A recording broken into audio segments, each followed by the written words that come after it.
Big Boss Malayalam season 7 Adhila, Noora, Shanavas, Anumol, Binny ഇവരുടെ group കളി പൊളിച്ചടുക്കി അനീഷ്. ബോട്ടിൽ കമ്പനി ടാസ്കിലെ വിജയിക്ക് കിട്ടാനിരുന്ന ഇമ്മ്യൂണിറ്റി കാർഡ് ടാസ്ക് കുളമായതോടെ ആർക്കും കിട്ടിയില്ല. ഇന്നത്തെ എപ്പിസോഡിൽ ലാലേട്ടൻ എൻ്റെ കയ്യിലൊരു ഇമ്മ്യൂണിറ്റി കാർഡുണ്ട്, അത് വീട്ടിലെ ആർക്ക് കൊടുക്കണം എന്ന് നിങ്ങൾ തീരുമാനിക്കാൻ പറയുന്നു.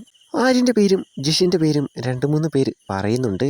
എന്നാൽ ഷാനവാസ്, അനിമോൾ, നൂറ, ബിന്നി അങ്ങനെ കുറച്ചു പേരെല്ലാം ആദിലയുടെ പേരാണ് പറയുന്നത്. ഏറ്റവും കൂടുതൽ വോട്ട് കിട്ടിയത് ആദിലയ്ക്കാണ്. അതായത് കഴിഞ്ഞ ആഴ്ചയിലെ മോശം പ്രകടനത്തിന് എല്ലാവരും കൂടി ജയിലിൽ വിട്ട ആദിലയാണോ നിങ്ങൾ തിരഞ്ഞെടുത്തേക്കുന്നതെന്ന് ലാലേട്ടൻ ചോദിക്കുന്നു. ഇതെന്താണ് അനീഷ് ഇങ്ങനെയെന്ന് ലാലേട്ടൻ ചോദിക്കുന്നു. അനീഷ് ഏറ്റുനിന്ന് പറയുന്നുണ്ട്, ഇത് ഗ്രൂപ്പ് കളിയാണ്.